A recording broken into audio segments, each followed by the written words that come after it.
their most important life goals were? And over 80% said that a major life goal for them was to get rich. And another 50% of those same young adults said that another major life goal was to become famous.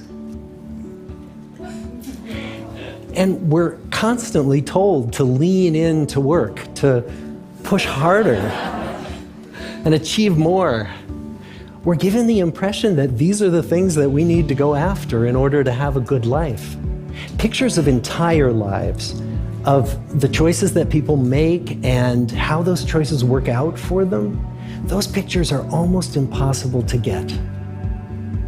Most of what we know about human life, we know from asking people to remember the past. And as we know, hindsight is anything but 20/20. We forget vast amounts of what happens to us in life, and sometimes memory is downright creative. But what if we could watch entire lives as they unfold through time? What if we could study people from the time that they were teenagers all the way into old age to see what really keeps people happy and healthy? We did that.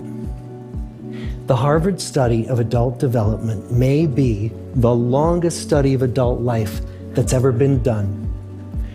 For 75 years, we've tracked the lives of 724 men.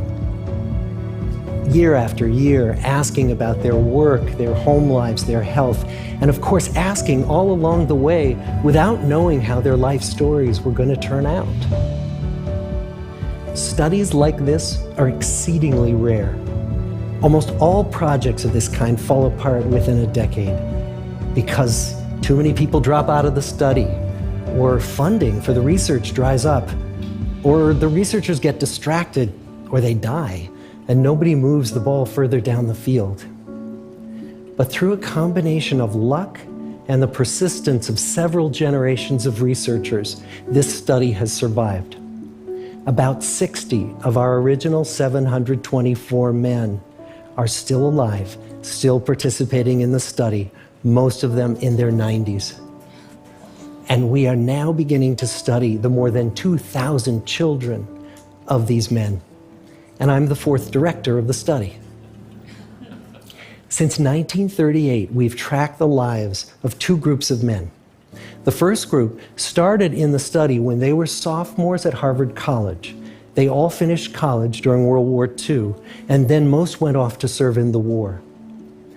And the second group that we've followed was a group of boys from Boston's poorest neighborhoods. Boys who were chosen for the study specifically because they were from some of the most troubled and disadvantaged families in the Boston of the 1930s. Most lived in tenements, many without hot and cold running water. When they entered the study, all of these teenagers were interviewed, they were given medical exams. We went to their homes and we interviewed their parents. And then these teenagers grew up into adults who entered all walks of life. They became factory workers and lawyers and bricklayers and doctors, one president of the United States. Some developed alcoholism, a few developed schizophrenia. Some climbed the social ladder from the bottom all the way to the very top, and some made that journey in the opposite direction. The founders of this study would never in their wildest dreams have imagined that I would be standing here today, 75 years later, telling you that the study still continues.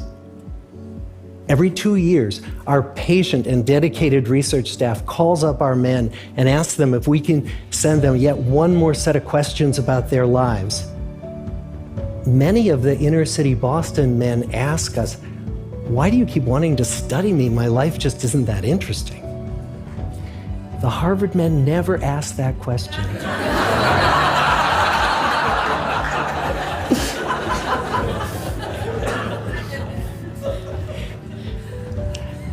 To get the clearest picture of these lives, we don't just send them questionnaires.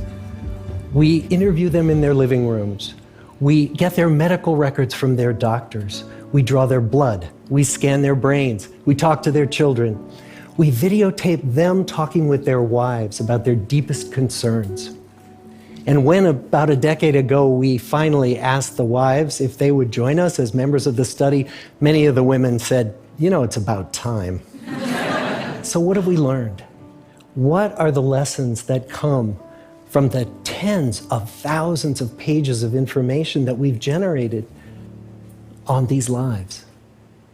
Well, the lessons aren't about wealth or fame or working harder and harder. The clearest message that we get from this 75-year study is this: good relationships keep us happier and healthier, period. We've learned 3 big lessons about relationships. The first is that social connections are really good for us and that loneliness kills. It turns out that people who are more socially connected to family, to friends, to community are happier, they're physically healthier, and they live longer than people who are less well connected. And the experience of loneliness turns out to be toxic. People who are more isolated than they want to be from others find that they are less happy, their health declines earlier in midlife, their brain functioning declines sooner, and they live shorter lives than people who are not lonely. And the sad fact is that at any given time, more than 1 in 5 Americans will report that they're lonely. And we know that you can be lonely in a crowd and you can be lonely in a marriage.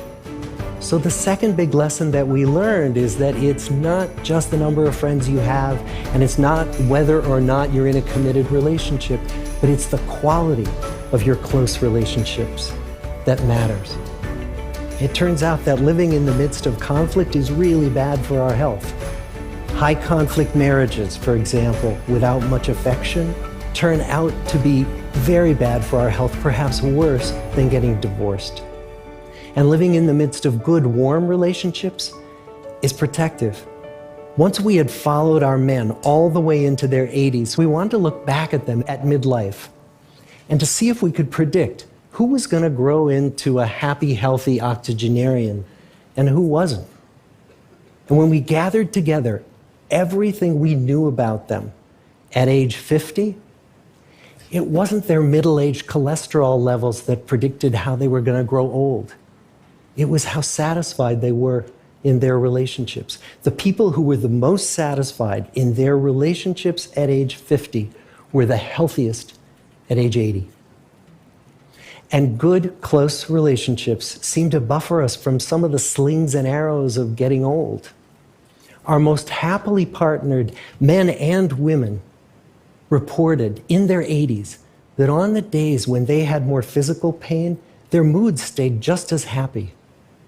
But the people who were in unhappy relationships, on the days when they reported more physical pain, it was magnified by more emotional pain. And the third big lesson that we learn about relationships and our health is that good relationships don't just protect our bodies, they protect our brains. It turns out that being in a securely attached relationship to another person in your 80s is protective. That the people who are in relationships where they really feel they can count on the other person in times of need, those people's memories stay sharper longer. And the people in relationships where they feel they really can't count on the other one, those are the people who experience earlier memory decline. And those good relationships, they don't have to be smooth all the time. Some of our octogenarian couples could bicker with each other day in and day out. But as long as they felt that they could really count on the other when the going got tough, those arguments didn't take a toll on their memories. So, this message that good, close relationships are good for our health and well-being, this is wisdom that's as old as the hills. Why is this so hard to get and so easy to ignore? Well, we're human. What we'd really like is a quick fix, something we can get that'll make our lives good and keep them that way. relationships are messy and they're complicated, and the hard work of tending to family and friends, that's not sexy or glamorous. It's also lifelong. It never ends. The people in our 75-year study who were the happiest in retirement were the people who had actively worked to replace workmates with new playmates. Just like the millennials in that recent survey, many of our men, when they were starting out as young adults, really believed that fame and wealth and high achievement were what they needed to go after to have a good life. But over and over these 75 years, our study has shown that the people who fared the best were the people who leaned into relationships with family, with friends, with community. So what about you? Let's say you're 25, or you're 40, or you're 60. What might leaning into relationships even look like? Well, the possibilities are practically endless. It might be something as simple as replacing screen time with people time, or livening up a stale relationship by doing something new together, long walks or date nights, or reaching out to that family member who you haven't spoken to in years, because those all too common family feuds take a terrible toll on the people who hold the grudges. I'd like to close with a quote from Mark Twain. More than a century ago, he was looking back on his life, and he wrote this: "There isn't time, so brief is life, for bickerings, apologies, heartburnings, callings to account. There is only time for loving, and but an instant, so to speak, for that. The good life is built with good relationships." Thank you.